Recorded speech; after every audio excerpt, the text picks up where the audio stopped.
Good evening and welcome once again to Drunk Shakespeare. We are so very happy to be presenting the Merry Wives of Windsor in the nude. So without further ado, please enjoy this wonderful cast and concept by Elizabeth Crocker, guest directing tonight. Please enjoy.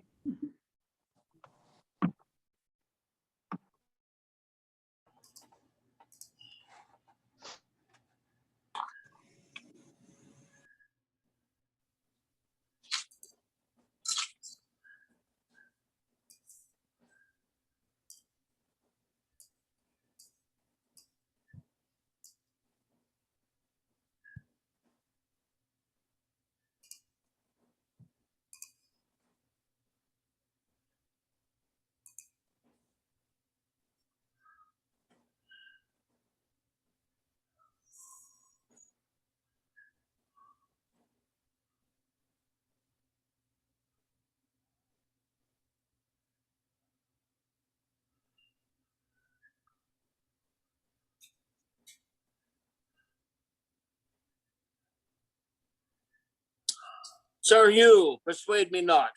I will make a star chamber matter of it. If he were 20 Sir John Falstaffs, he shall not abuse Robert Shallow, Esquire.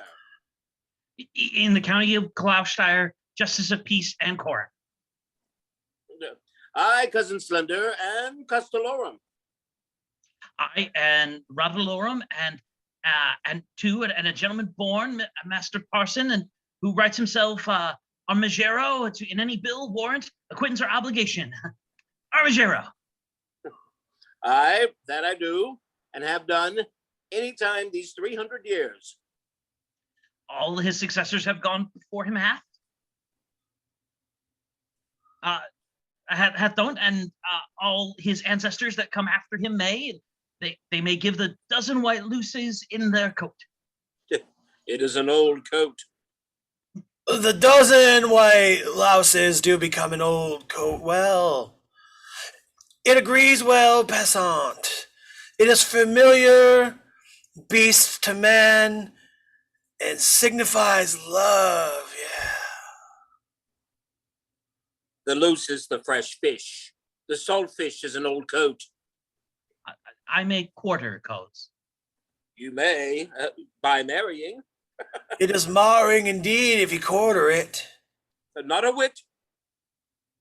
Yes, for lady, if he has a quarter of your coat, there is but 3 skirts for yourself in my simple conjectures. But that is all one. If Sir John Falstaff have committed disparagements unto you, I am of the church, and will be glad to do my benevolence to make atonements and compromises between you. The council shall hear it. It is a riot. It is not meet the council hear a riot. There is no fear of God in a riot. The council, look, you shall desire to hear the fear of God, and not to hear a riot. Take your vestments in that. Ha! Oh, my life. If I were young again, the sword should end it. Oh, it is better that my friends is the sword, and end it. And there is another device in my brain which peradventure brings discretions with it. There is Anne Page, which is daughter to Master Thomas Page, which is pretty virginity. Mistress Anne Page? She has brown hair and speaks small like a woman. It is that fairy person for all that world, just as you will desire. And 700 pounds of moneys in gold and silver is her grandsire upon his death's bed. God deliver to a joyful resurrections. Give when she is able to overtake 17 years old. It were a good motion if we leave our pribbles and prabbles and desire a marriage between Master Abraham and Mistress Anne Page. Did her grandchild leave her 700 pound? Aye, and her father is Maker Petter Penny. I know the young gentlewoman. She has good gifts. 700 pounds and possibilities is good gifts. Well, let us see, honest Master Page. Is Sir Falstaff there? Shall I tell you a lie? I do despise a liar as I do despise one that is false, or as I despise one that is not true. The knight, Sir John, is there, and I beseech you be ruled by your well-willers. I will beat the door for Master Page. What ho! God bless your house here! Who's there? Here's God's blessing, and your friend, and Justice Shallow, and here young Master Slender, that peradventure shall tell you another tale if matters grow to your likings. I'm glad to see your worships well. I thank you for my venison, Master Shallow. Master Page, I am glad to see you. Much good do it, your good heart. I wish your venison better. But, better, it was ill killed. How doth good Mistress Page? And I think you always with my heart. La, with my heart. Sir, I thank you. Sir, I thank you. By yea and no, I do. I am glad to see you, good Master Slender. How does your fellow greyhound, sir? I heard say he was outrun on Costel. I could not be judged, sir. You'll not confess. That he will not. 'Tis your fault. 'Tis your fault. 'Tis a good dog. Cur, sir. Sir, he's a good dog and a fair dog. Can there be more said? He is good and fair. Is Sir John Falstaff here? Sir, he is within, and I would I could do a good office between you. It is spoke as Christians ought to speak. He hath wronged me, Master Page. Sir, he doth in some sort confess it. If it be confessed, it is not redressed. Is not that so, Master Page? He hath wronged me, indeed he hath. At a word he hath. Believe me, Robert Shallow, Esquire, said he is wronged. Saith he is wronged. Ah, here comes Sir John. Now, Master Shallow, you'll complain of me to the king? Knight, you have beaten my men, killed my deer, and broken open my lodge. But not kissed your keeper's daughter. What? A pin. This shall be answered. I will answer all straight. I have done all this. That is now answered. The council shall know this.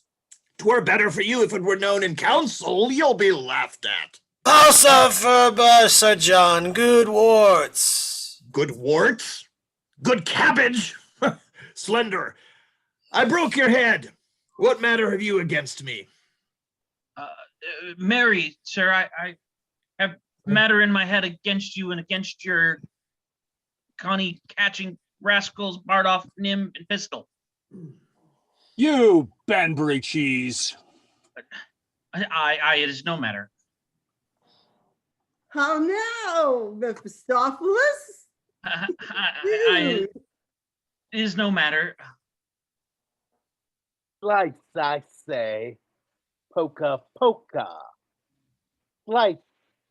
That's my humor. Where's Simple, my man? Can you tell, cousin? Peace, I pray you. Now let us understand, there is 3 umpires in the matter, as I understand. That is Master Page, Fidelice, Master Page, and there is myself, Fidelice, myself, and the 3 party is, lastly and finally, mine host of the Garter. We 3 to hear it and end it between them. Very good. I will make a brief of it in my notebook, and we will afterwards work upon the causes with a great discreetly as we can. Pistol. Ears with his ears. The devil and his tam. What phrase is this? He hears with ear. Why? It is affectations. Pistol, did you pick Master Slender's purse? I, by these gloves, he did, or I would never come in my own great chamber else of 7 gorets in mill 6 pence, and 2 Edward shovel boards that cost me 2 shillings and 2 pence apiece, and of a Yed Miller by these gloves. Is this true, Pistol? No, it's false if it is a pick purse. Ah, thou mountain foreigner. Sir John and Mastermind, I combat challenge of this Latin Bilbo. Word of denial in thy labrys here. Word of denial. Froth and scum, thou liest. By these gloves, then, 'twas he. Be advised, sir, and past good humors. I will say, merry trap with you if you run the nut hook's humor on me. That is the very note of it. By this hat, then, he in the red face had it, for though I cannot remember what I did when you made me drunk, yet I am not altogether an ass. What say you, Scarlet and John? Why, sir, for my part, I say the gentleman had drunk himself out of his 5 sentences. It is his 5 senses. Fie, what the ignorance is. And being fat, sir, was, as they say, cashiered, and so conclusions passed the careers. And you spake in Latin there too, but 'tis no matter. I never be drunk whilst I live again, but in honest, civil, godly company for this trick. If I be drunk, I'll be drunk with those that have the fear of God and not with drunken knaves. So God judge me, that is a virtuous mind. Do you hear all these matters denied, gentlemen? You hear it.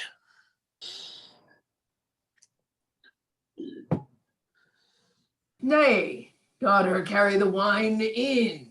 We'll drink within. Oh, heaven! This is Mistress Ann Page. How now, Mistress Ford? Mistress Ford, by my troth, you are very well met. By your leave, good mistress. Wife? Wife, bid these gentlemen welcome. Come, we have a hot venison pasty to dinner. Come, gentlemen, I hope we shall drink down all unkindness.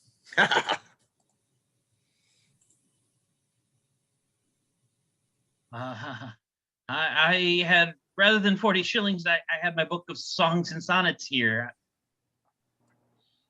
How now, Simple? Where have you been? I must wait on myself, must I?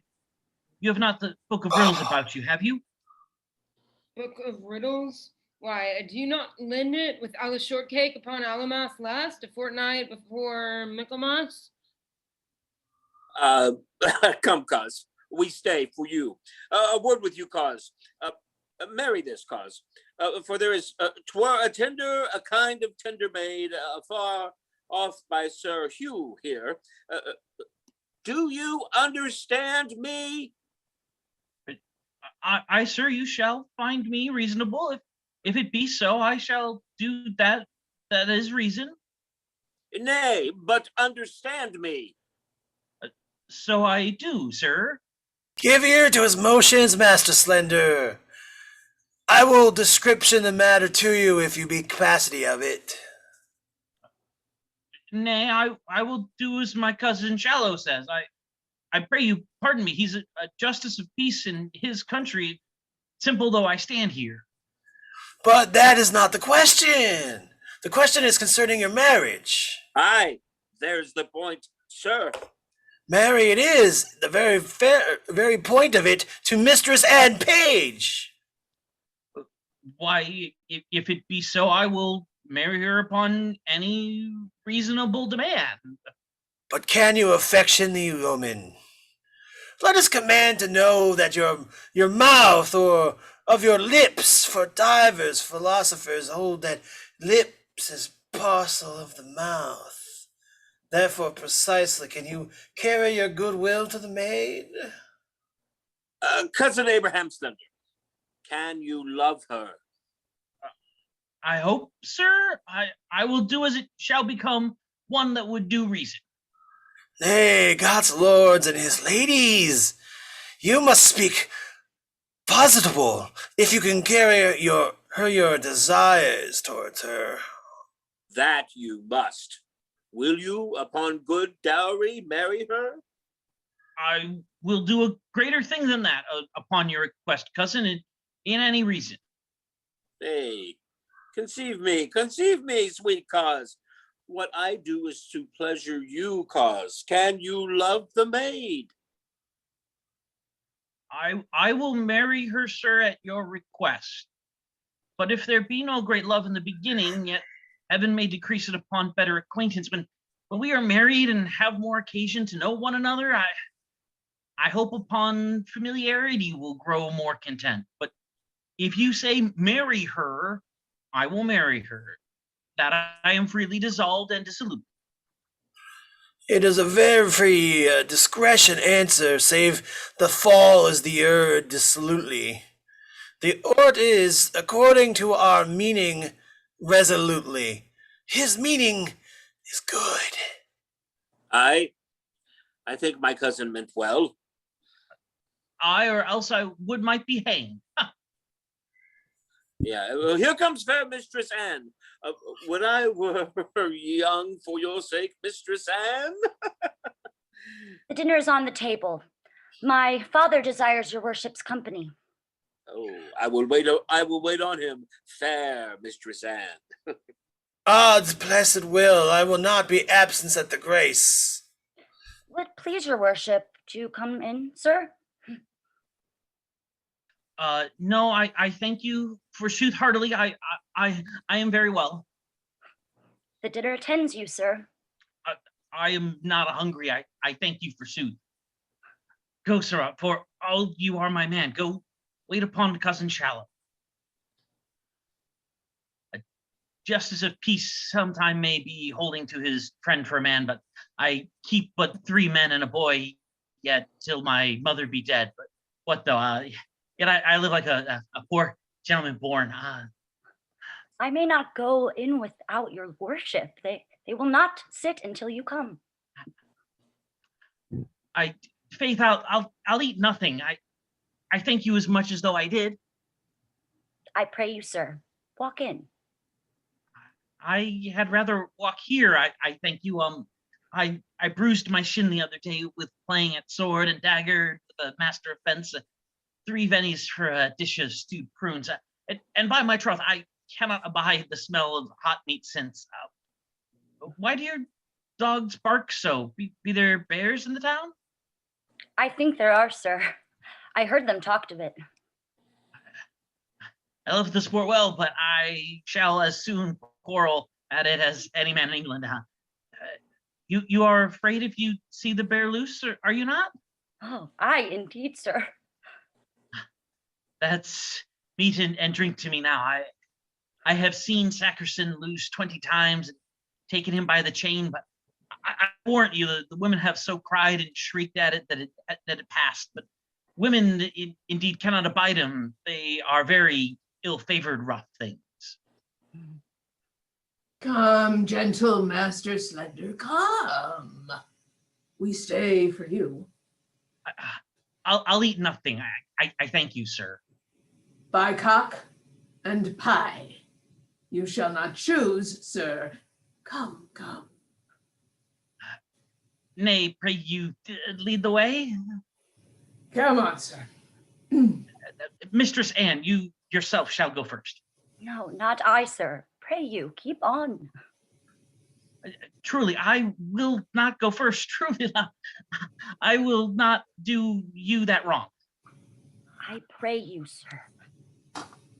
I'll rather be unmannerly than troublesome. You do yourself wrong indeed, huh?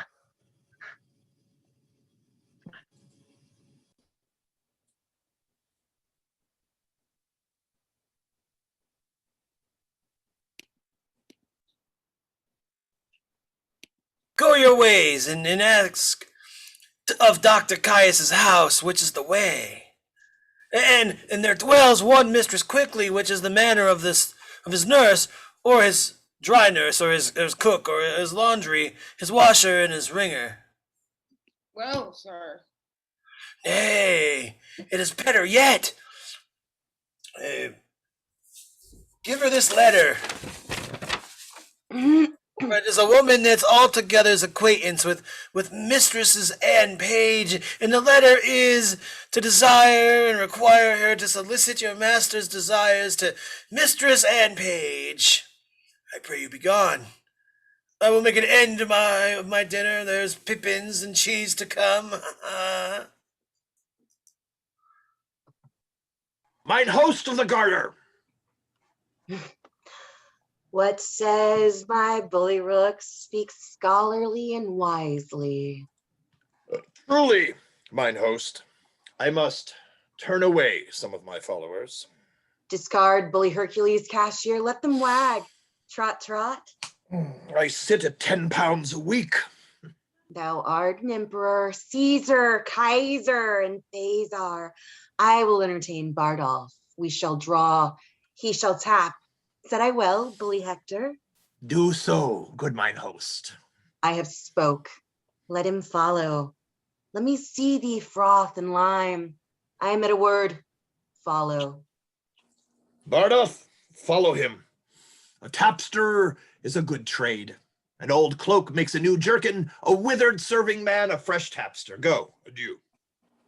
It is a life that I have desired. I will thrive. Oh, base Hungarian wight, will thou the spigot wield? He has gotten a drink. Is not the humor conceited? I am glad I am so acquit of this tinderbox. His thefts were too open. His filching was like an unskillful singer. He kept not time. The good humor is to steal at a minute's rest. Convey, the wise call it. His filching, his steal? Bah, FICO for the phrase. Well, sir, I am almost out of heels. Why then let kibbles ensue? There is no remedy. I must conny catch. I must shift. Young ravens must have food. Which of you know Ford of this town? I ken the white. He is of substance good. My honest lads, I will tell you what I am about. 2 yards and more. Oh, no quips now, pistol. Indeed, I am in the waist 2 yards about, but I am now about no waste. I am about thrift. Briefly, I mean to make love to Ford's wife. I spy entertainment in her. She discourses, she carves, she gives the leer of invitation. I can construe the action of her familiar style, and the hardest voice of her behavior to be Englished rightly is, I am Sir John Falstaff's. He hath studied her will and translated her will out of honesty into English. The anchor is deep. Will that humor pass? Now, as the report goes, she has all the rule of her husband's purse. He hath a legion of angels. As many devils entertain, and to her boys say I. The humor rises. It is good. Humor me the angels. I have writ me here a letter to her. and another to Page's wife, who even now gave me the good eyes too. Examined my parts with most judicious oleades. Sometimes the beam of her view gilded my foot, sometimes my portly belly. Then did the sun on Dunhill shine. Oh, I thank thee for that humor. oh, she did so course o'er my exteriors with such a greedy intention that the appetite of her eye did seem to scorch me up like a burning glass. Oh, well, here's another letter to her. She bears the purse too. She is a regent in Guyana, all gold and bounty. I will be cheaters to them both. And they shall be exchequers to me. They shall be my East and West Indies, and I will trade to them both. Go, bear thou the letter to Mistress Page, and thou this to Mistress Ford. We will thrive, lads. We will thrive. Shall I, Sir Pandarus of Troy, become, and by my side wear steel? Then Lucifer, take all. I will run no base humor. Here, take the humor letter. I will keep the Javier of reputation.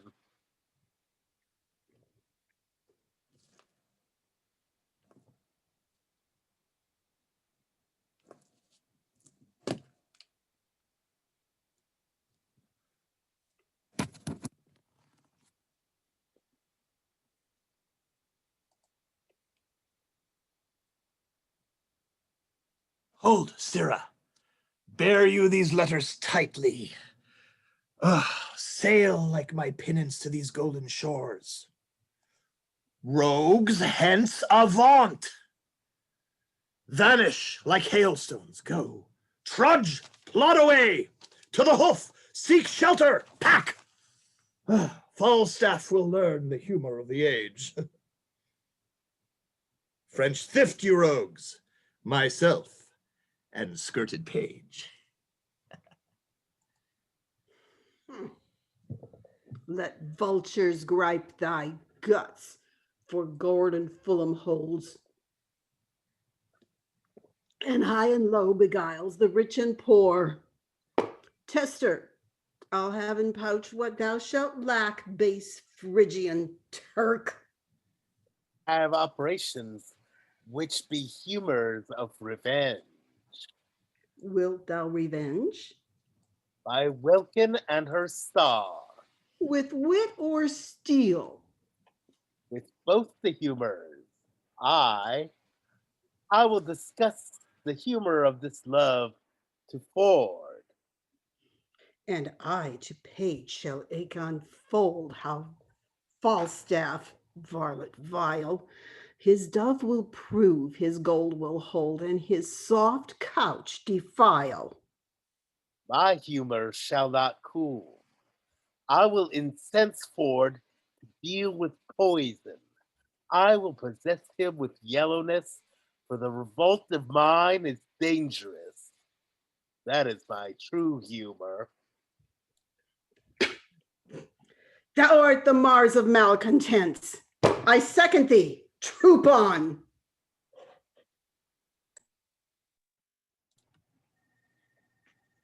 What? John Rugby? I pray you, go to the casement and see if you can see my master, Master Dr. Caius, coming. If he do in faith and find anybody in the house, here will be an old abusing of God's patience and the king's English. I'll go watch. Go, and we'll have a posset for it soon at night in faith, and the latter end of a sea-cold fire. Oh, an honest, willing, kind fellow is every servant shall come in house withal. And I warrant you, no telltale, nor no brood bait. His worst fault is that he is given to prayer. He is something peevish that way, but nobody but has his fault. Oh, but let's that pass. Peter Simple, you say your master is. Aye, for fault or better. And Master Slender's your master. Aye, forsooth. Does he not wear a great round beard like a glover's paring knife? No, he hath but a little wee face with a little yellow beard, a cane color beard. A softly spirited man, is he not? Aye, forsooth, but he is as tall a man of his hands as any in between this head. He hath fought with a warrener. Oh, how say you? Huh, I should remember him. Does he not hold up his head, as it were, and strut in his gait? Yeah, indeed, does he? Well, heaven send Anne Page no worse fortune. Tell Master Parson Evans I will do what I can for your master. Anne is a good girl, and I wish... Out, alas! Here comes my master. Oh, we shall all be shent. Run in here, good young man. Go into this closet. He'll not stay long. What? John Rugby, John? What I say? Go, John, go inquire for my master. I doubt he be not well, that he comes not home. Ooh, down, down, down, down, down, down, down,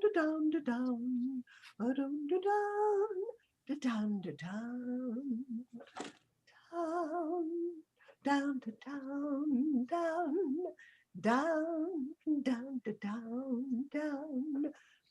Dr. Caius is not coming home after all, I think. Down, down, down, down, down, down, down. Down, down, down, down, down, down, down, down, down, down, down, down, down, down, down, down,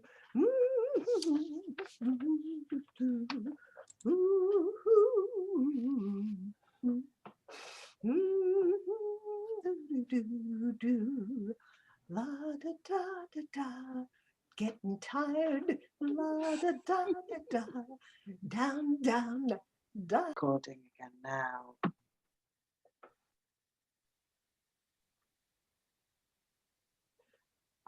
A down, down, down, down, down, down, down, down. What did you think? I do not like these toys.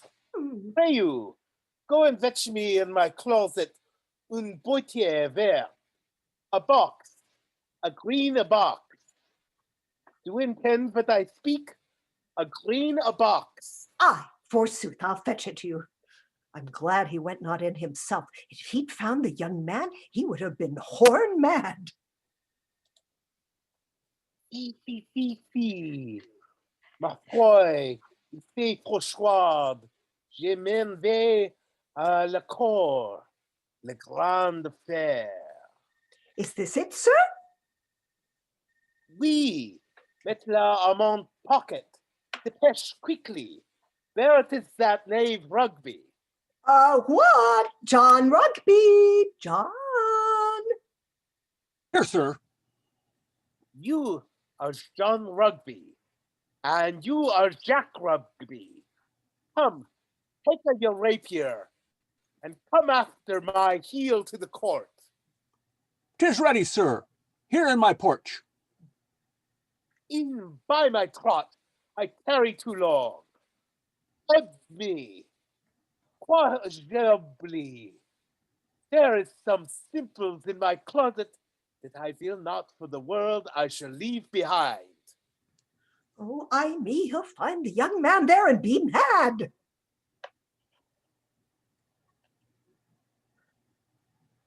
Oh, diable, what is in my closet? Villainy, Laurent, Rugby, my rapier. Oh, good master, be content. Wherefore shall I be contenta? The young man is an honest man. What shall the honest man do in my closet? There is no honest man that shall come in my closet. I beseech you, be not so phlegmatic. Hear the truth of it. He came of an errand to me from that Parson Hugh. Well, Ah, yeah, I forsooth, to desire her to Oh, now peace, I pray you. Speak with your tongue. Speak with your tail. to desire with honest gentlewomen, woman, your maid, to speak a good word to Mistress Anne Page for my master in the way of marriage. This is all indeed law, but I'll ne'er put my finger in the fire, and need not. Are you, Slender, you? Rugby, bail me some paper. Carry you a little while. No, I'm glad he's so quiet. If he'd been thoroughly moved, you should have heard him so loud and so melancholy. But notwithstanding, young man, I'll do your master what good I can. And the very yea and no is, the French doctor, my master, I may call him my master, look you, for I keep his house, and I wash, wring, brew, bake, scour, dress, meat, and drink, make the beds, and do all myself. And 'tis a great charge to come under one body's hand. Are you advised of that? You shall find it's a great charge. And to be up early and down late. But notwithstanding, to tell you in your ear, I would have no words of it. My master himself is in love with Mistress Anne Page. But notwithstanding that, I know Anne's mind. That's neither here nor there. You, Jacqueline, give her this letter to Hugh. By God, it is a challenge. I will cut his throat in the park, and I will teach a scurvy jackanapes priest to meddle or make. You may be gone. It is not good you tarry here. By God, I will cut all his 2 stones. Oh. By God, he shall not have a stone to throw at his dog. Alas, he speaks but for his friend. It is no matter of that. Deny not you telling me that I shall have Anne Page for myself? My God, I will kill this Jacques priest, and I have appointed mine host of the Garter to measure our weapons. My God, I will myself have Anne Page. Sir, the maid loves you, and all shall be well. We must give folks leave to prate. What the good year? Rugby, come to the court with me. By God, if I have not Anne Page, I shall turn your head out of my door. Follow my heels, Rugby. You shall have Anne. And fool's head of your own. No, I know Anne's mind for that. Never a woman in Windsor knows more of Anne's mind than I do, nor can do more than I can with her, I thank heaven. Who's within there? Ho! Who's there? I trow. Come near the house, I pray you. How now, good woman? How dost thou? Oh, the better that it pleases your good worship to ask. What news? How does pretty Mistress Anne? Well, in truth, sir, and she is pretty, and honest, and gentle, and one that is your friend. I can tell you that, by the way. I praise heaven for it. Shall I do any good, thinkst thou? Shall I not lose my suit? Troth, sir, all is in his hands above. But notwithstanding, Master Fenton, I'll be sworn on a book she loves you. Have not your worship a wart above your eye? Yes, marry, I have. What of that? Well, thereby hangs a tale. Oh, good faith, it is such another Nan. Oh, but I detest an honest maid as ever broke bread. Oh, we had an hour's talk of that wart. Oh, I shall ne'er laugh but in that maid's company. But indeed, she is given too much to alacolly and musing. But for you, well, go to. Well, I shall see her today. Hold, there's money for thee. Oh. Let me have thy voice in my behalf. If thou seest her before me, commend me. Oh, will I? I faith that I will. And I'll tell your worship more of the wart the next time we have confidence, and of other wooers. Well, farewell. I am in great haste now. Farewell to your worship. Oh, truly an honest gentleman. But Anne loves him not, for I know Anne's mind as well as another does. Out upon't, what if I forgot?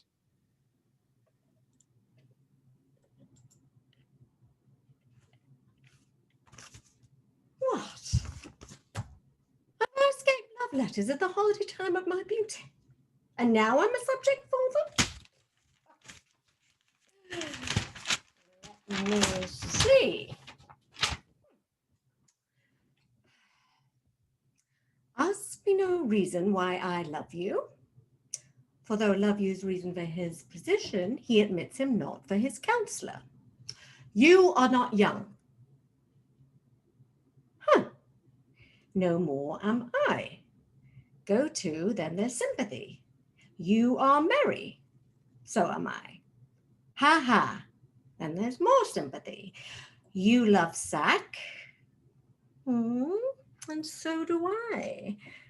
Would you desire better sympathy? Let it suffice thee, Mistress Page, at the least, if the love of soldier can suffice, that I love thee. I will not say pity me, 'tis not a soldier-like phrase, but I say love me, and by me, thine own true knight, by day or night, or any kind of light, with all his might for thee to fight, John Falstaff. John Falstaff? Ugh! What a herd of jury is this? Oh, wicked, wicked world! One that is well nigh worn to pieces with age, to show himself a young gallant. What an unquiet behaviour hath this Flemish drunkard picked with this devil's name out of my conversation, that he dares in his manner assay me? Why, he hath not even been thrice in my company. What would I say to him? I was then frugal of my mirth. Heaven forgive me. Why, I'll exhibit a bill in the Parliament for the putting down of men. How shall I be revenged on him? For revenge I will be, as sure as his guts are made of puddings. Mistress Page, and trust me, I was just going to your house. And trust me, I was coming to you. Oh, you look very ill. Nay, I'll never believe that. I have to show to the contrary. Faith, but you do, in my mind. Well, I do then. Yet I say I could show you the contrary. Oh, Mistress Page, give me some counsel. What's the matter, woman? Oh, woman, if it were not for one trifling respect, I could come to such honor. Hang the trifle, woman. Take the honor. What is it? Dispense with trifles. What is it? If I would but go to hell for an eternal moment or so, I could be knighted. Thou liest, Sir Alice Ford. These knights will hack, and so thou shouldst not alter the article of thy gentry. Burn daylight. Here, read, read. Perceive how I might be knighted. I should think the worse of fat men as long as I have an eye to make difference of men's liking, and yet he would not swear. Praised women's modesty and gave such orderly and well-behaved reproof to all uncomeliness that I would have sworn his disposition would have gone to the truth of his words. But they do no more adhere and keep place together than the 100th Psalm to the tune of Greensleeves. Tempest I trow through this whale with so many tons of oil in his belly ashore at Windsor. How shall I be revenged on him? I think the best way were to entertain him and hope till the wicked fire of his lust have melted him in his own grease. Did you ever hear the like? Letter for letter, but that the name of Page and Ford differs. to thy great comfort in this mystery of ill opinions. Here is the twin brother of thy letter. But let thine inherit first, for I protest mine never shall. I warrant he hath 1,000 of these letters, with blank space for different names, sure, more. And these are of the 2nd edition.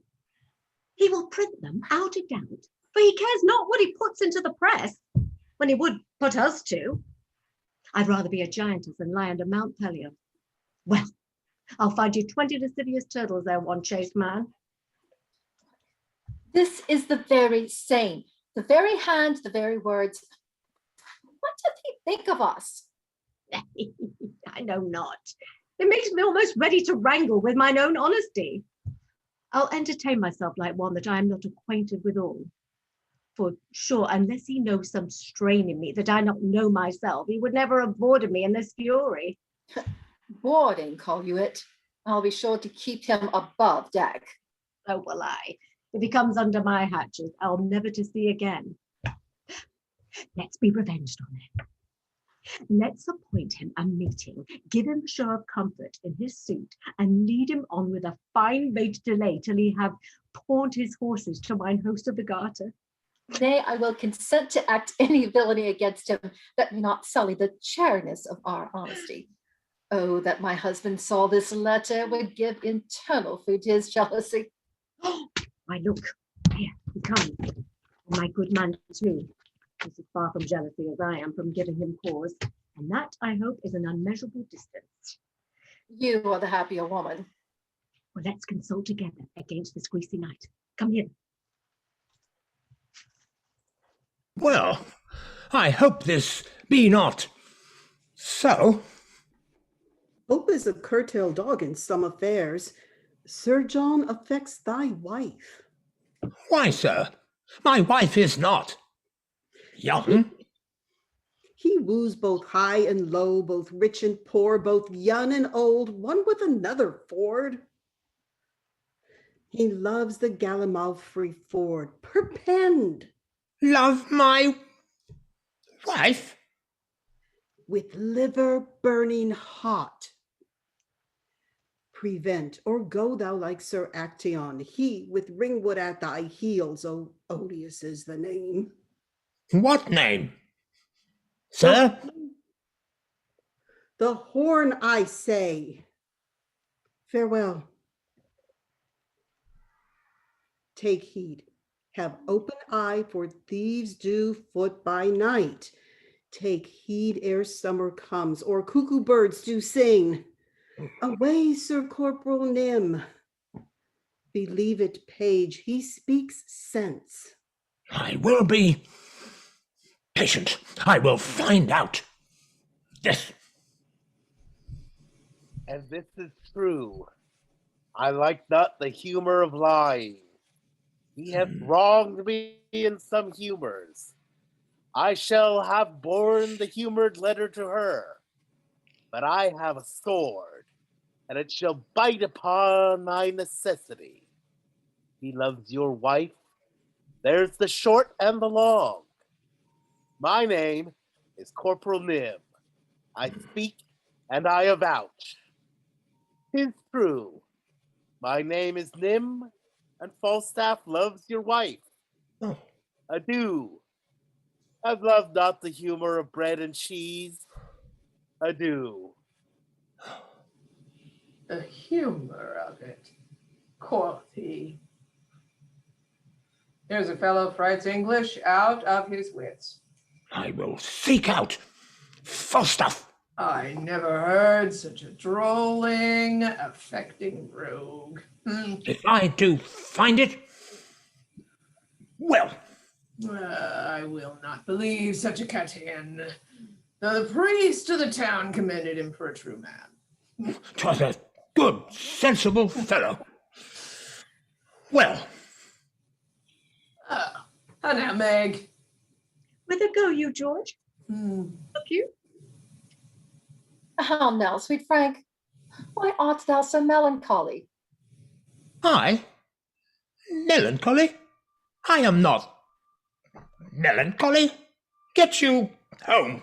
Go. Faith, thou hast some crotchets in thy head now. Will you go, Mistress Page? Have with you. You'll come to dinner, George? Look who comes yonder.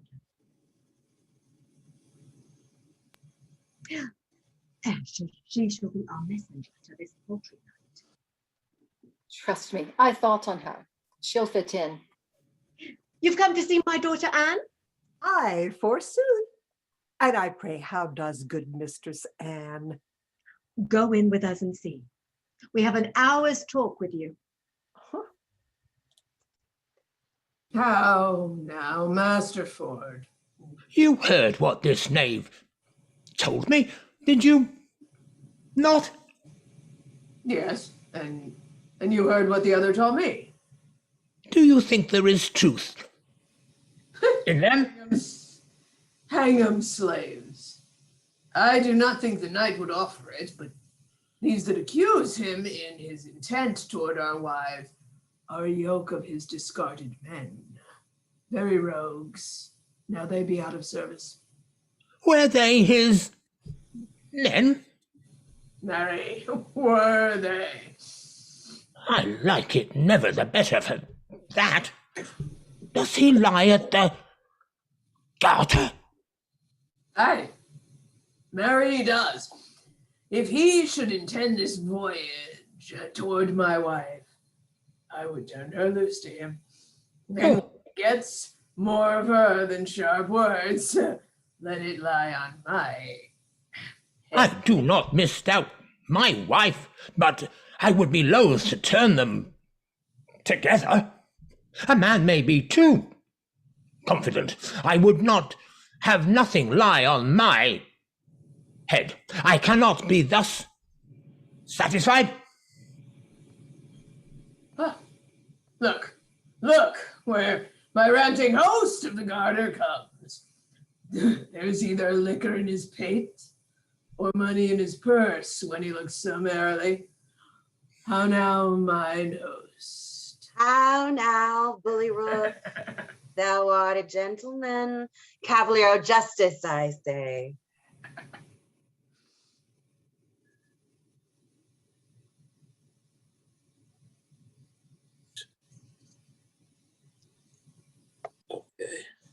Look who's coming now. I follow mine host, I follow. Good evening, 20, good Master Page. Master Page, will you go with us? We have sport in hand. Tell him, Cavalier Justice, tell him, Bully Rook. Sir, there is a fray to be fought between Sir Hugh, the Welsh priest, and Caius, the French doctor. Would mine host of the Garter a word with you? What sayest thou, my Bully Rook? Will you go with us to behold it? My merry host hath had the measuring of their weapons, and I think hath appointed them contrary places. For believe me, I hear the parson is no jester. Hark, I will tell you what our sport shall be. Hast thou no suit against my knight, my guest cavalier? None, I protest, but I'll give you a bottle of burnt sack to give me recourse to him, and tell him my name is Brooke. Only for a jest. My hand, Bully, thou shalt have egress and regress, said I will, and thy name shall be Brooke. It is a merry night. Will you go, Amirs? Have with you, mine host. Oh, I've heard the Frenchman hath good skill in his rapier. Tut, sir. I could have told you more.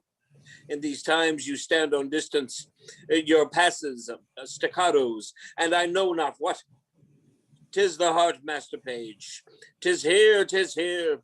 I have seen the time with my long sword. I would have made you foul, you four tall fellows skip like rats. Here, boys, here. Shall we wag? I'm with you. I'd rather hear them scold than fight.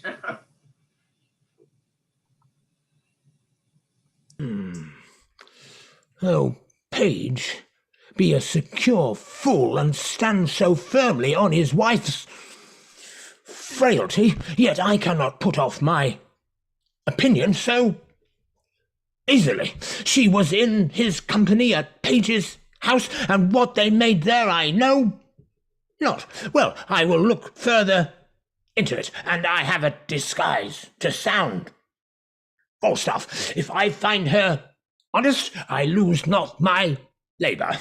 If she be otherwise, this labour well bestowed. Ha.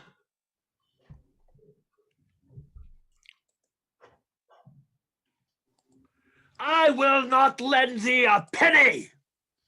Why then the world's mine oyster, which I with sword will open. Not a penny. I have been content, sir, you should lay my countenance to pawn. I have grated upon my good friends for 3 reprieve for you and your coach fellow Nym, or else you had looked through the grate like a Gemini of baboons. I am damned in hell for swearing to gentlemen, my friends. You are good soldiers and tall fellows. And when Mistress Bridget lost the handle of her fan, I took it upon my honor thou hadst it not. Didst thou not share? Hadst thou not 15 pence? Reason, you rogue, reason! Think'st thou I'll engender my soul gratis? At a word, hang no more about me. I am no gibbet for you. Go! A short knife and a throng to your manor of pick-hatch. Go! You not bear a letter for me, you rogue. You stand upon your honor. Why, thou unconfinable baseness, it is as much as I can do to keep the terms of my honor precise. I myself sometime leaving the fear of God on the left hand and hiding mine honor in my necessity am fain to shuffle, to hedge, to lurch, and yet you rogue, will ensconce your rags, your catamounted looks, your red lattice phrases, and your bold beating oaths under the shelter of your honor. Oh, you will not do it. You. I do relent. What would thou more of man?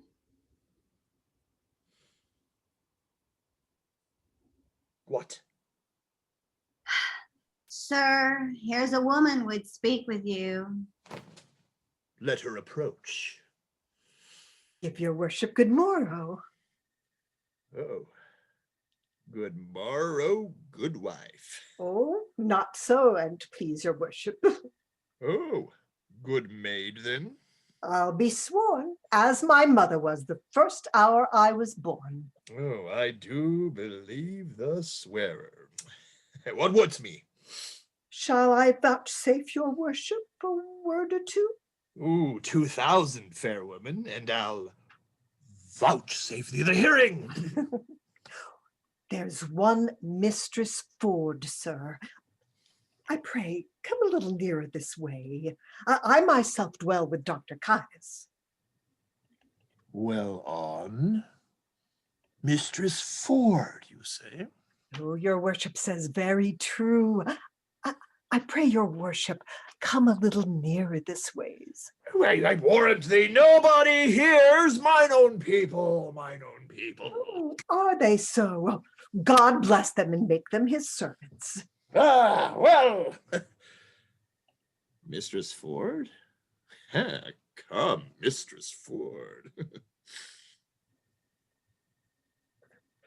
Why, sir, she's a good creature. Lord, your worship's a wanton. Well, heaven forgive you and all of us, I pray. So that's what of her. Thou readest my mind. Now come, Mistress Ford. Oh, Mary, this is the short and the long of it. You have brought her into such a canary's nest, 'tis wonderful. The best courtier of them all, when the court lay at Windsor, could never have brought her to such a canary. Yet there has been knights and lords and gentlemen with their coaches, I warrant you, in silk, coach after coach, letter after letter, gift after gift, smelling so sweetly all, musk and so rustling. I warrant you, in silk and gold, and in such elegant forms, and such wine and sugar of the best and the fairest that would have won any woman's heart. And I warrant you, they could never get an eye wink of her. I had myself 20 angels given me this morning, but I defy all angels in any sort, as they say, but in the way of honesty. And I warrant you, they could never get her so much as sip on a cup with the proudest of them all.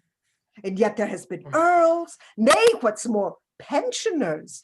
But I warrant you, all is one with her. But what says she to me? Be brief, my good she-Mercury. Well, Mary, she has received your letter, for the which she thanks you 1,000 times, and she'll give you to notify that her husband will be absent from his house between 10 and 11. 10 and 11? Aye, forsooth. And then you may come and see the picture she says that you wot of. A Master Ford, her husband, will be from home. Alas, the sweet woman leads an ill life with him. He's a very jealousy man. She holds a very frampled life with him, good heart. 10 and 11. Woman, commend me to her. I will not fail her. Oh, why, you say well. Oh, but I have another messenger to your worship. Mistress Page hath her honesty commendations to you too. And let me tell you, in her ear, she's as fatuous a civil, modest wife, and one I tell you that will not miss you morning nor evening prayer as any is in Windsor. Where be the other? And she bade me tell your worship that her husband is seldom from home, but she hopes there will come a time. I never knew a woman so dote upon a man. Surely I think you have charms, yes, in truth. Oh, I assure you, setting the attraction of my good parts aside, I have no other charms. Oh, blessing on your heart for it. Oh, but I pray thee, tell me this. Has Ford's wife and Page's wife acquainted with each other how they love me? That were a jest indeed. They have not so little grace, I hope. Oh. That were a trick indeed. Oh, but Mistress Page would desire you to send her your little page of all loves. Her husband has a marvelous affection to the little page, and truly Master Page is an honest man. Never a wife in Windsor leads a better life than she does. Do what she will, say what she will, take all, pay all, go to bed when she lists, rise when she lists. All is as she will. And truly she deserves it, for if there be a kind woman in Windsor, she is one. You must send her your page, no remedy. Why, I will.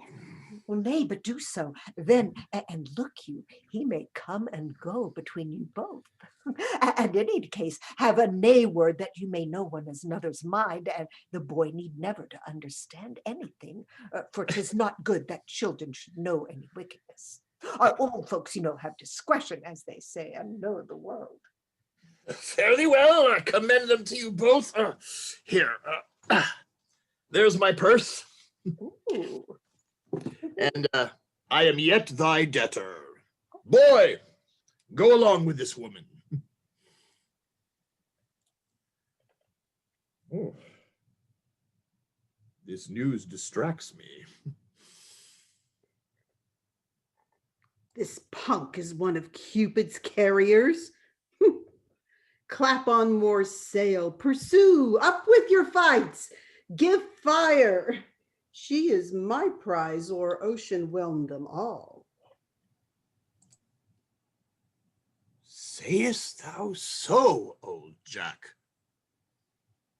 Go thy ways. I'll make more of thy old body than I have done. Will they yet look after thee? Wilt thou, after the expense of so much money, now be a gainer? Good body! I thank thee. Let them say 'tis grossly done. So it be fairly done, no matter. Sir John, there is one Master Brooke below, would fain speak with you and be acquainted with you, and hath sent your worship a morning's draught of sack. Oh, Brooke is his name? Aye, sir. Call him in. Such brooks are welcome to me that overflows with liquor. Mistress Ford and Mistress Page, have I encompassed you? Oh, go to via! God bless you, sir. And you, sir, would you speak with me? Well, I make bold to press with so little preparation upon you. You're welcome, what you will. Give us leave, drawer. Sir, I am a gentleman that have spent much. My name is Brooke. Good Master Brooke. I desire more acquaintance of you. Oh, good Sir John, I sue for yours, not to charge you, for I must let you understand I think myself in better plight for a lender than you are, the which hath something emboldened me to this unseasoned intrusion. For they say, if money go before, all ways do lie open. Money is a good soldier, sir, and will on. Troth, and I have a bag of money here troubles me. If you will help to bear it, Sir John, take all or half for easing me of the carriage. Sir, I know not how I may deserve to be your porter. I will tell you, sir, if you will give me the hearing. Speak, Master Brooke. I shall be glad to be your servant. Sir, I hear you are a scholar. I will be brief with you, and you have been a man long known to me, though I had never so good means as desire to make myself acquainted with you. I shall discover a thing to you wherein I must very much lay open mine own imperfection. But good Sir John, as you have one eye upon my follies, as you hear them unfolded, turn another into the register of your own, that I may pass with a reproof the easier, sith you yourself know how easy it is to be such an offender. Very well, sir, proceed. There is a gentlewoman in this town. Her husband's name is Ford. Well, sir. I have long loved her, and I protest to you bestowed much on her, followed her with a doting observance, engrossed opportunities to meet her, feed every slight occasion that I could but niggardly give me sight of her, not only bought many presents to give her, but I have given largely to many to know what she would have given. Briefly, I have pursued her as love hath pursued me, which hath been on the wing of all occasions, but whatsoever I have merited, either in my mind or in my means, a meed I am sure I have received none, unless experience be a jewel, that I have purchased at an infinite rate, and that hath taught me to say, this. Love, like a shadow, flies when substance, love, pursues, pursuing that flies, and flying what pursues.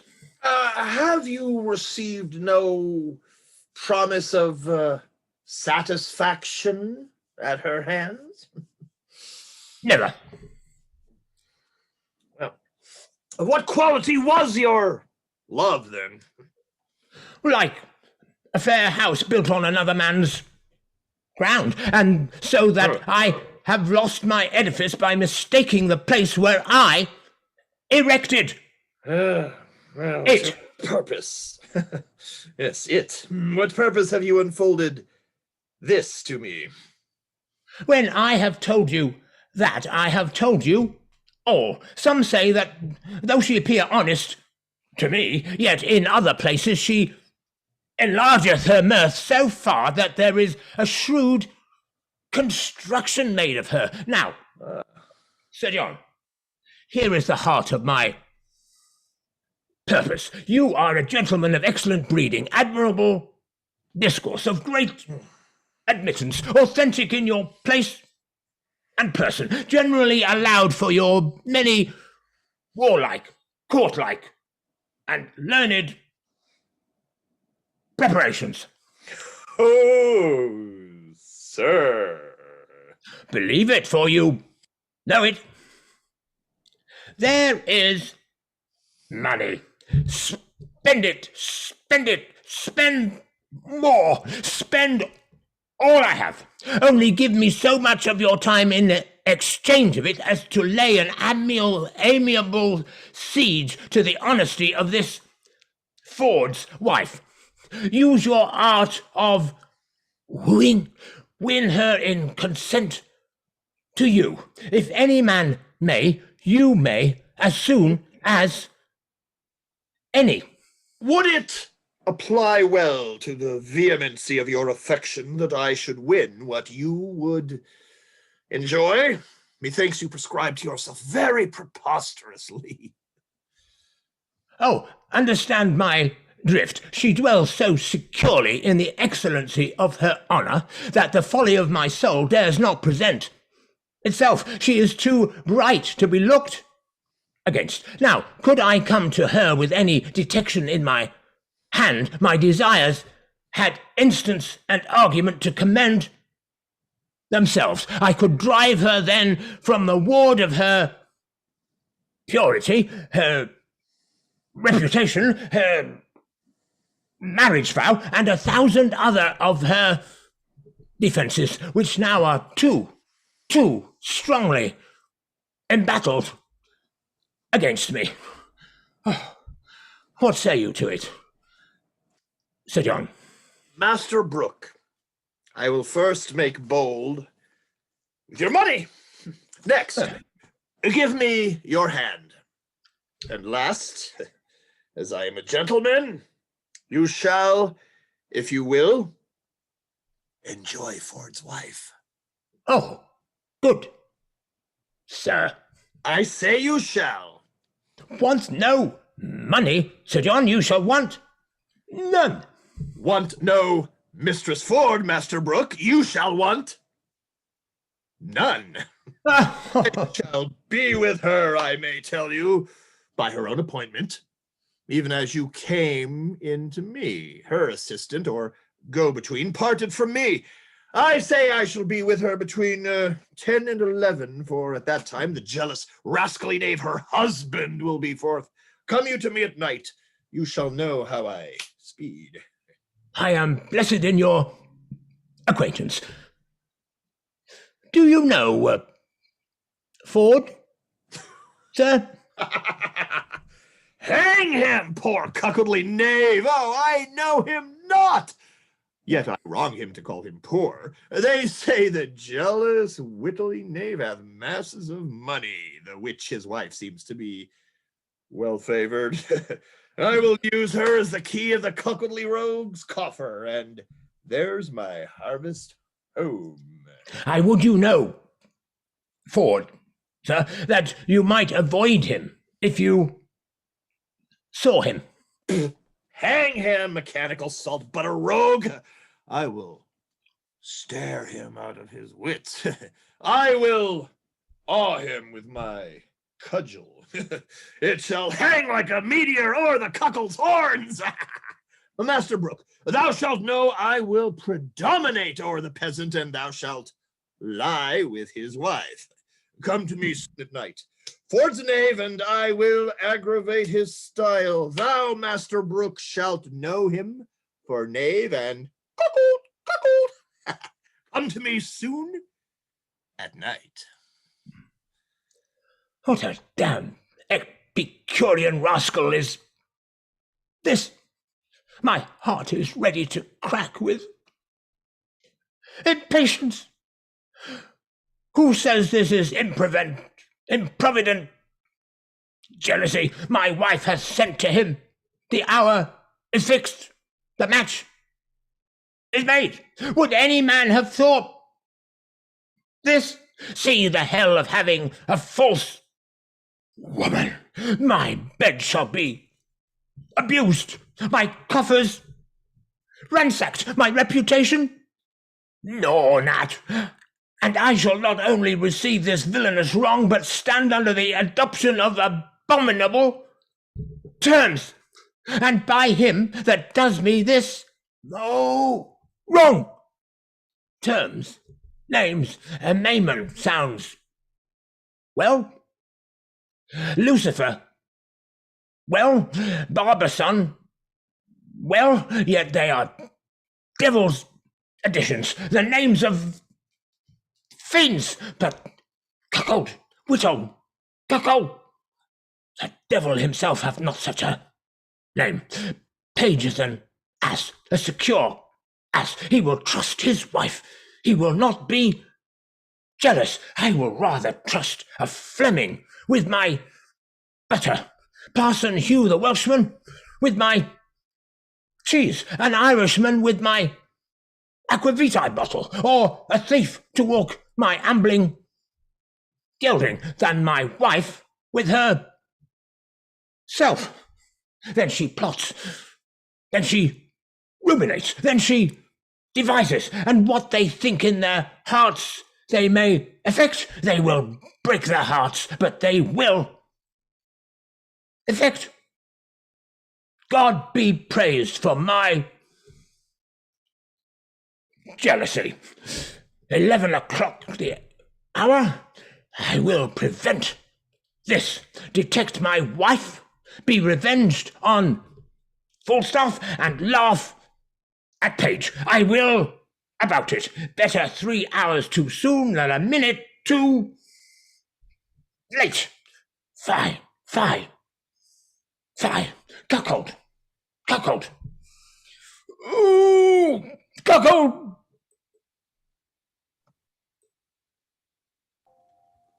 Jack Rugby. Sir? What is the clock, Jack? 'Tis past the hour, sir, that Hugh promised to meet. By God, he has saved his soul that he is no come. He has prayed his pibble well that he is no come. By God, Jack Rugby, he is dead already if he be come. He is wise, sir. He knew your worship would kill him if he came. By God, the herring is no dead, so as I will kill him. Take your rapier, Jack. I will tell you how I will kill him. Alas, sir, I cannot fence. Villainy! Take your rapier. Here's company. God bless thee, bully doctor. Oops. Hang on. Oh, God save you, Master, Dr. Caius. Now, good Master Doctor. Give you good morrow, sir. That be all you 1, 2, 3, 4 come for. To see thee fight, to see thee foin, to see thee traverse, to see thee here, to see thee there, to see thee pass, thy punetto, thy stock, thy reverse, thy distance, thy montat. Is he dead, my man? Oh, is he dead, Francisco? Bully, what says my Aeschylus, my galleon, my heart of elder, huh? Is he dead? Bully stale. Oh, is he dead? My God, he is the coward Jack Priest of the world. He is not show his face. Thou art a Castilian king, Urinal Hector of Greece, my boy. I pray you, bear witness that me have stay 6 or 7, 2, 3 hours for him, and he is no come. He is the wiser man, Master Doctor. He is a cure of souls, and you are a cure of bodies. If you should fight, you will go against the hair of your professions. Is it not true, Master Page? Master Shallow, you have yourself been a great fighter, though now a man of peace. Bodikins, Master Page, though I now be old and of the peace, if I see a sword out, my finger itches to make one. Though we are justices and doctors and churchmen, Master Page, we have some salt of your youth in us. We are the sons of women, Master Page. Is true, Master Shallow. It will be found so. Master Page, Master Dr. Caius, I am come to fetch you home. I am sworn of the peace. You have showed yourself a wise physician, and Sir Hugh hath shown himself a wise and patient churchman. You must go with me, Master Doctor. Pardon, guest justice. A word, Mr. Mockwater. Mockwater? What is that? Mockwater in our English tongue is valor, bully. My God, then I have as much mockwater as the Englishman. Servy jackdog priest, my God, we will cut his ears. He will clapper claw thee tightly, bully. Clapper the claw? What is that? That is, he will make thee amends. My God, me do look he shall clapper the claw me, for by God, we will have it. And I will provoke him to do it, or let him wag.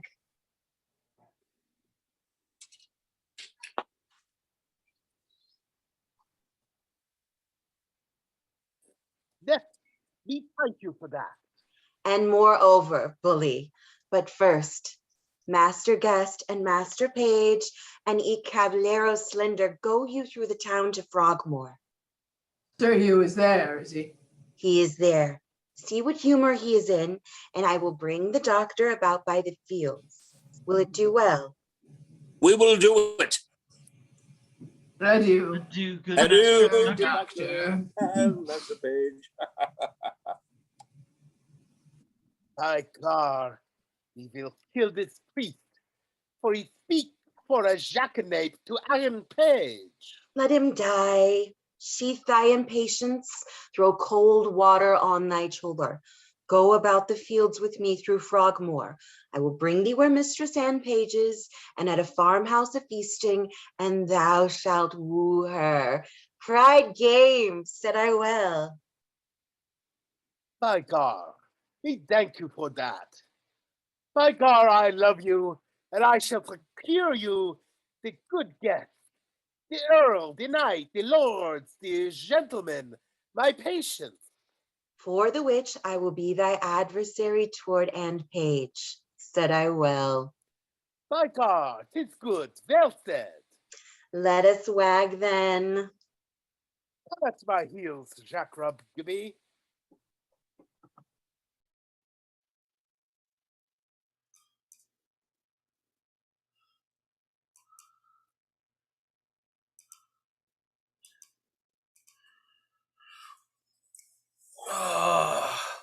I pray you now, good Master Slender, serving man, and friend simple by your name, which may have you looked for Master Caius that calls himself Doctor of Physic?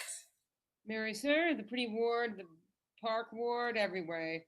Old Windsor way and every way but the town way. I most vehemently desire you will also look that way. I will, sir.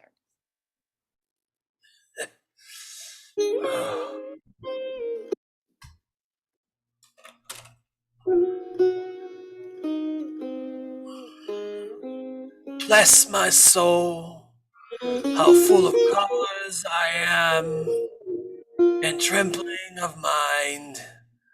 I shall be glad if he hath deceived me, how melancholy I am. I will nog his urinals about his knaves custard when I have good opportunities for the work. Bless my soul.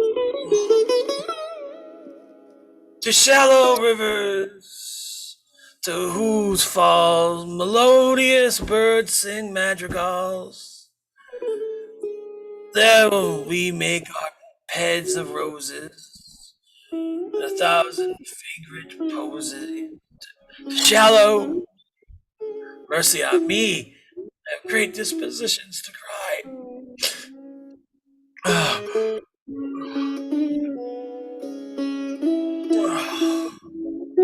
Melodious birds sing madrigals,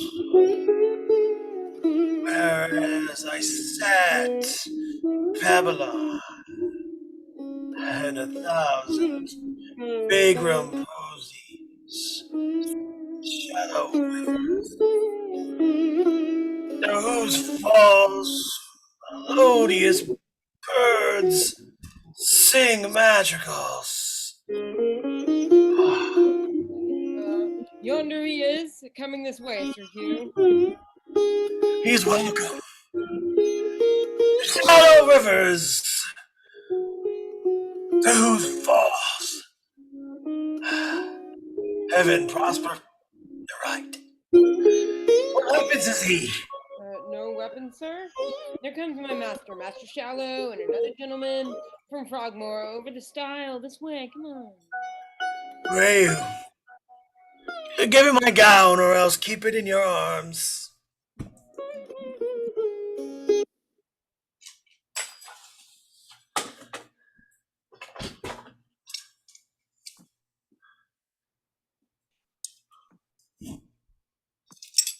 Yeah. Oh. How now, Master Parson? Good morrow, good Sir Hugh. Keep a gamester from the dice, keep a good student from his book, and it is wonderful. The sweet Anne Page.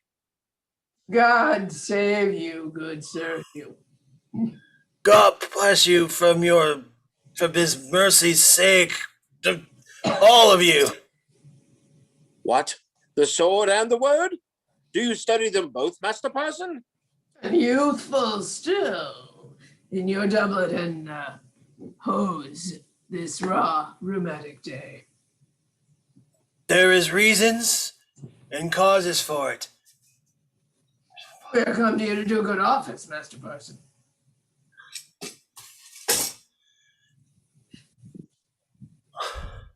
Mm-hmm.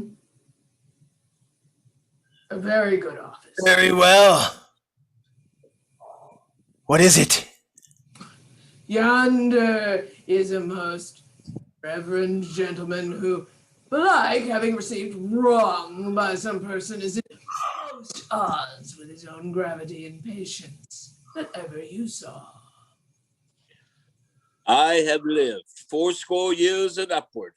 I never heard a man of his place, gravity and learning so wide with of his own respect. What is he? I think you know him, Master Dr. Caius, the renowned French physician. God's will and his passion of my heart Oh, at his leaf you would tell me of a mess of porridge.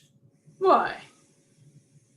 He has no more knowledge than Hippocrates and Galen, and he is a knave. Besides, a cowardly knave is what desires to be acquainted with all. How aren't you? He's the man should fight with him. Oh, sweet Aunt Page. It appears so by his weapons. Keep them asunder. Here comes Dr. Caius.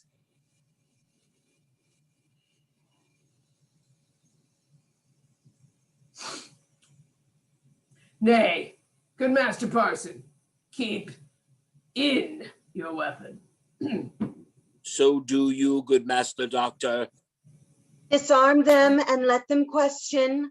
Let them keep their limbs whole and pack our English.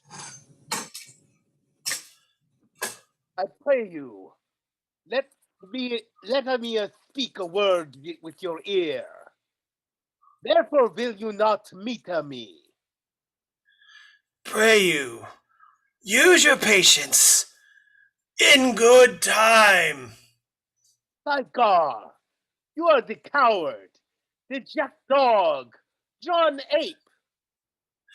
Pray you, let us not be laughingstocks to other men's humors. I desire you in friendship. And I will one way or another make you friends. By just you, I will gnaw your urinal about your knave's coxcomb. Diable, Jack Rugby, mine host is Garter. Have I not stayed for him to kill him? Have I not at the place I did appoint? As I am a Christian soul. Now look you, this is the place appointed, and I'll be judgment by mine. Host of the Garter. Peace, I say, Gallian, Gaul, French, and Welsh, soul curer and body curer. Aye, that is very good. Excellent. Peace, I say, hear mine host of the Garter. Am I politic? Am I subtle? Am I a Machiavel? Shall I lose my doctor? No, he gives me the potions and the motions. Shall I lose my parson, my priest? Shall I lose my place? No, he gives me the proverbs and the no verbs. Give me thy hand, terrestrial so. Give me thy hand, celestial so. Boys of art, I have deceived you both. I have directed you to wrong places. Your hearts are mighty. Your skins are whole. And let burnt sack be the issue. Come, lay their swords to pawn. Follow me, lads of peace. Follow, follow, follow. For God, a mad host.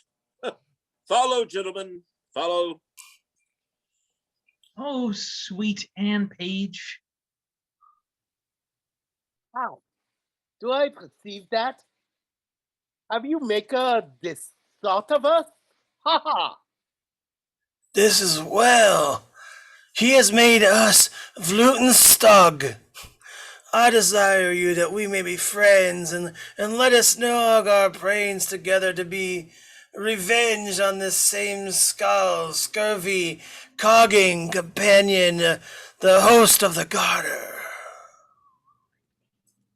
By God, with all my heart, he promised to bring me where is on Page. My God, he deceived me too. Well, I will smite his noddles. Pray you follow.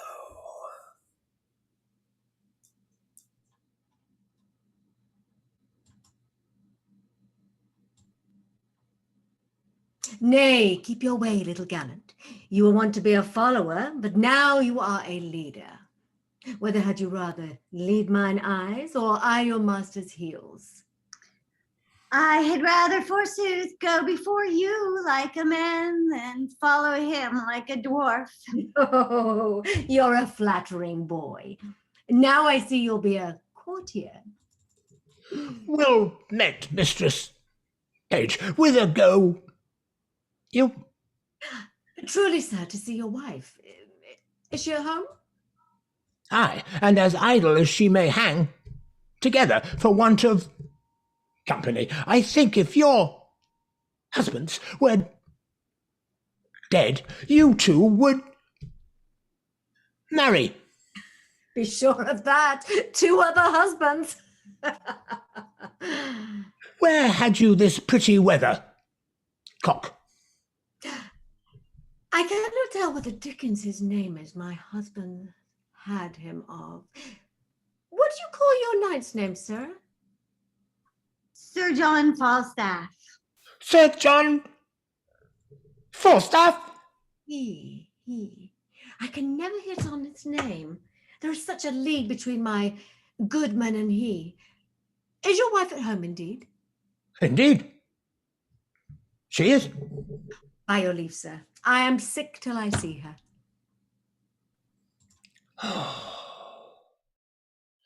Has Page any brains? Hath he any eyes? Hath he any thinking? Sure they sleep. He hath no use of them. Why, this boy will carry a letter 20 mile as easy as a cannon will shoot point blank 12 score. He pieces out his wife's inclination. He gives her folly motion and advantage. And now she's going to my wife and Falstaff's boy with her. A man may hear this shower sing in the wind, and Falstaff's boy with her. Good plots they are laid, and our revolted wives share damnation together. Well, I will take him, then torture my wife, pluck the borrowed veil of modesty from the so seeming mistress. Page, divulge Page himself for a secure and wilful action, and to these violent proceedings all my neighbours shall cry, aim. The clock gives me my cue, and my assurance bids me search. There I shall find Falstaff. I shall be rather praised for this than mocked, for it is as positive as the earth is firm that Falstaff is there. I will go. Well met, master. Well met, well met. Trust me, my good Not. I have good cheer at home, and I pray you all go with me.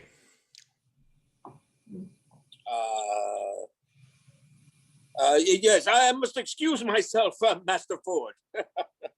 and so must I, sir. We have appointed to dine with Mistress Anne, and I would not break with her for more money than I'll speak of.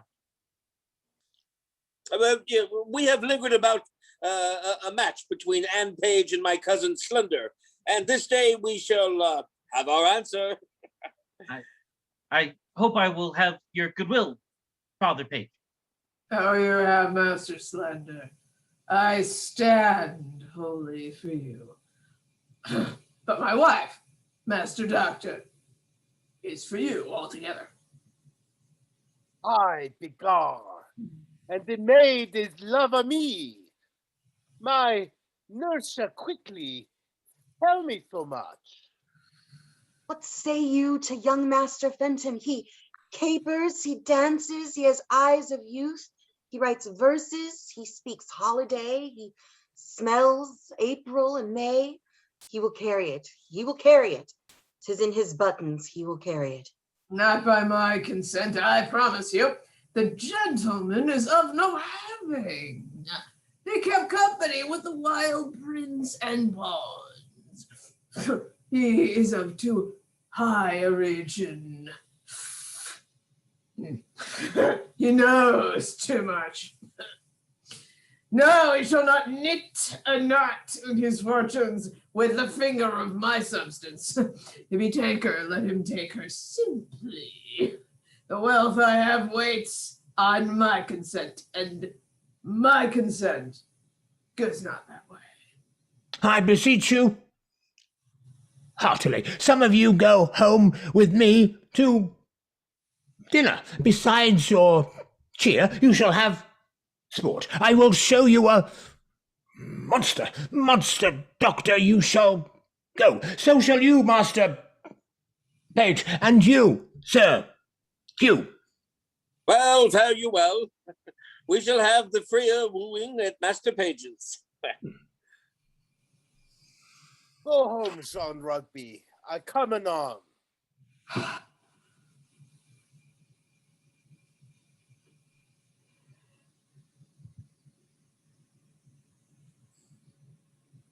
What say you? Farewell, my hearts. I will to my honest knight Falstaff and drink canary with him. I think I shall drink in pipe wine first with him. I'll make him dance. Will you go, gentle? I'm with you. I'm with you to see this monster. Monster.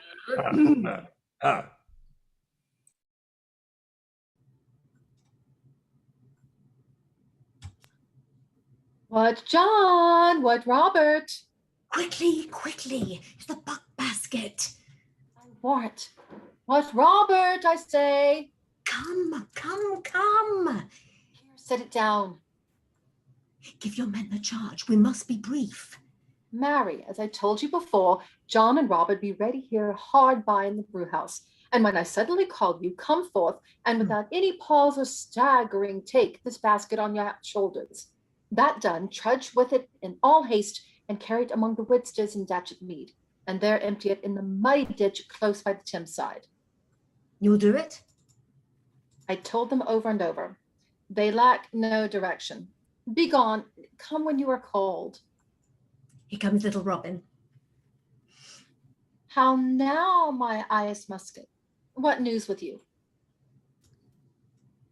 My master, Sir John, is coming at your back door, Mistress Ford, and requests your company.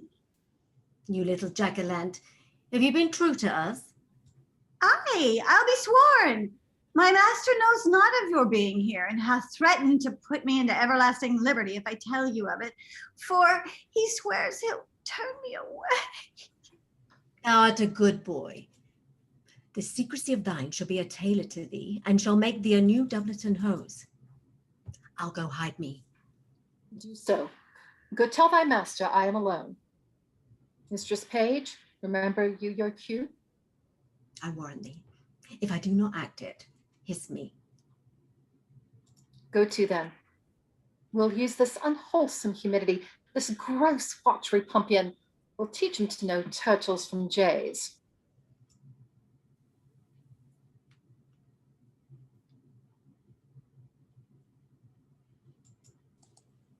Have I caught thee, my heavenly jewel?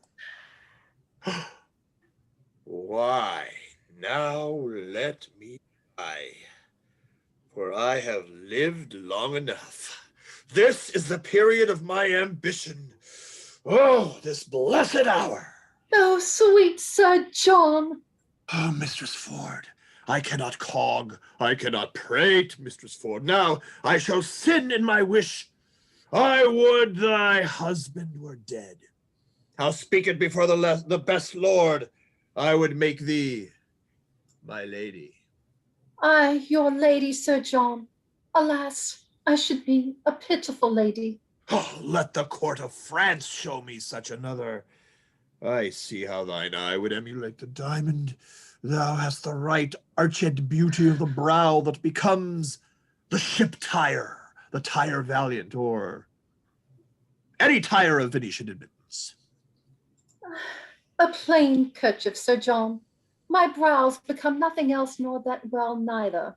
Oh, thou art a tyrant to say so. Thou wouldst make an absolute courtier, and the firm fixture of thy foot would give an excellent motion to thy gait in a semicircled farthingale.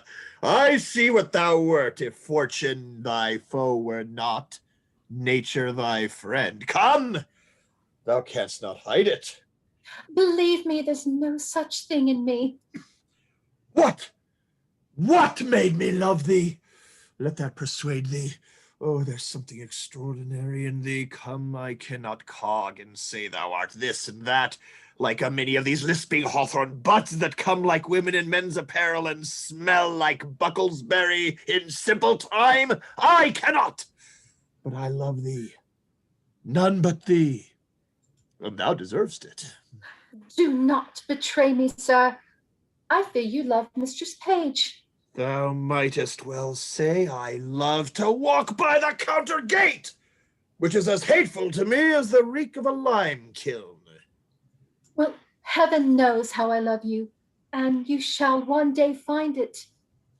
Keep that in mind. I'll deserve it. Nay, I must tell you, so you do, or else I could not be in that mind. Mistress Ford! Mistress Ford!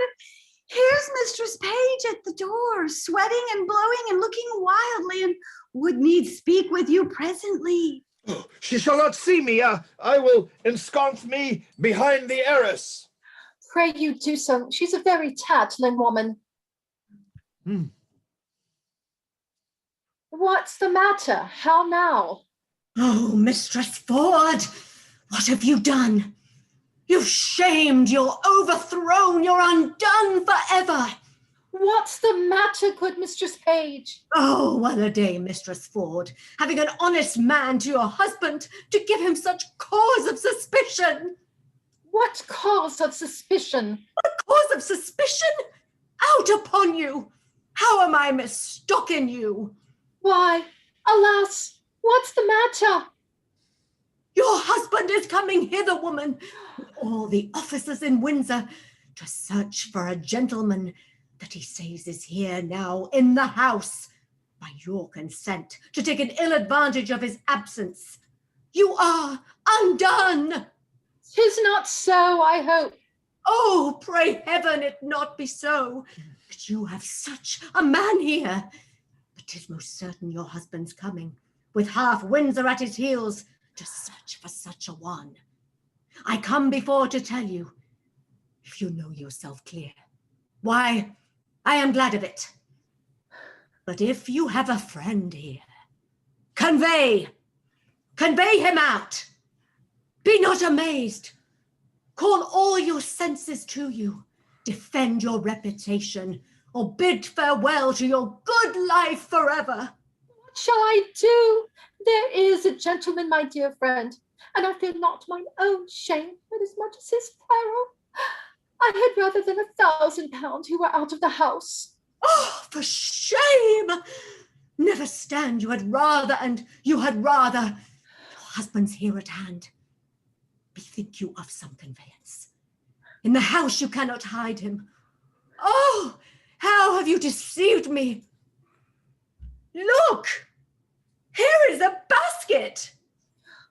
If he be of any reasonable stature, he may creep in here and throw foul linen upon him, as if it were going to bucking, or is it whiting time?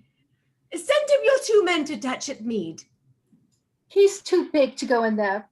What shall I do? I'll in. Let me see it. I'll in. Follow your friend's counsel. I'll in. What? Sir John Falstaff? Oh. Are these your letters, knight? I love thee. Oh, help me! Away! Oh, let me creep in here. I'll never... Help to cover your master, boy. Call your men, Mistress Ford. You dissembling knight!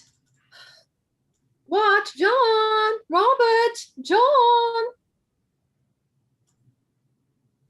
Go take up these clothes here quickly. Where's the cowstaff? Come, you Drumble, carry them to the laundress in Datchet Mead. Quickly, come. Pray you.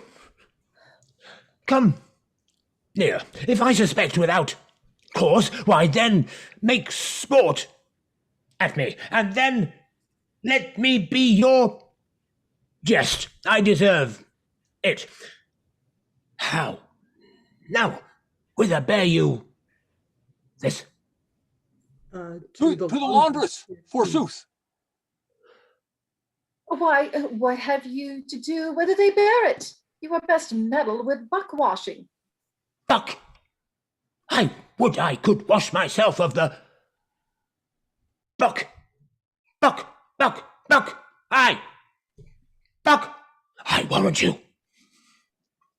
Buck! And of the season too it shall appear.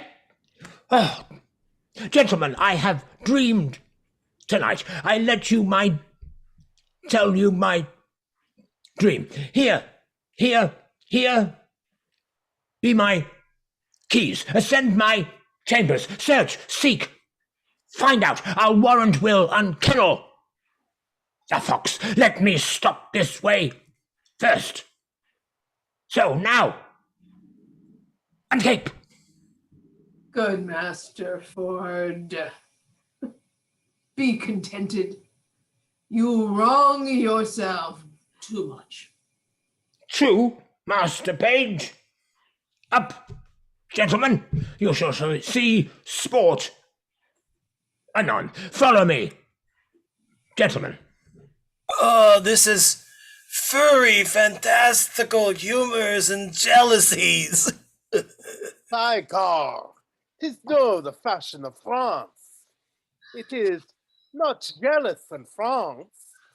Nay, follow him, gentlemen. See the issue of his sermon. Yeah. Is there not a double excellency in this? I know not which pleases me better, that my husband is deceived or Sir John. What a taking was he when your husband asked who was in the basket? I am half afraid he will have need of washing, so throwing him into the water will do him a benefit. Hang him, dishonest rascal! I would order the same strain were in the same distress. I think my husband had some special suspicion of Falstaff's being here, for I never saw him so gross in his jealousy until now. I will lay a plot to try that, and we will yet have more tricks with Falstaff. His dissolute disease will scarce obey this medicine. Shall we send that foolish Caryn Mistress quickly to him and excuse his throwing into the water and give him another hope, betray him to another punishment? We will do it. Let him be sent for tomorrow, 8 o'clock, to have amends. I cannot find him. Maybe the knave bragged of that he could not compass. Heard you that? Master Ford, you? I do. Heaven So. make you better than your thoughts. Amen. You do yourself mighty wrong, Master Ford. I must bear it. If there be anybody in this house, and in the chambers, and in the coffers, and in the presses, heaven forgive my sins at the day of judgment. My God, nor I too. There is nobody's. Fie, Master Ford, are you not ashamed? What spirit, what devil suggests this imagination? I would not hire your distemper in this kind. The wealth of Windsor Castle. 'Tis my fault, Master Page. I will suffer for it. You suffer for a bad conscience. Your wife is as honest a woman's as I will desires among 5,500 too, man. My God, I see, 'tis an honest woman. Well, I promised you a dinner. Come, walk in the park. I pray you. Pardon me. I will hereafter make known to you why I have done this. Come, wife, come, mistress. Page, I pray you. Pardon me, pray, heartily. Pardon me. Let's go in, gentlemen. But trust me, we'll mock him. Yeah. I do invite you tomorrow morning to my house to breakfast. After we'll a birding together. I have a fine hawk for a bush. Shall it be so? Anything. If there is one, I shall make two in the company. If there be one or two, I shall make a the third. Pray you go, master. Page. I pray you now. Remembrance tomorrow on the lousy knave, mine host. That is good, my gar, with all my heart. A lousy knave, to have his gibes and his mockeries.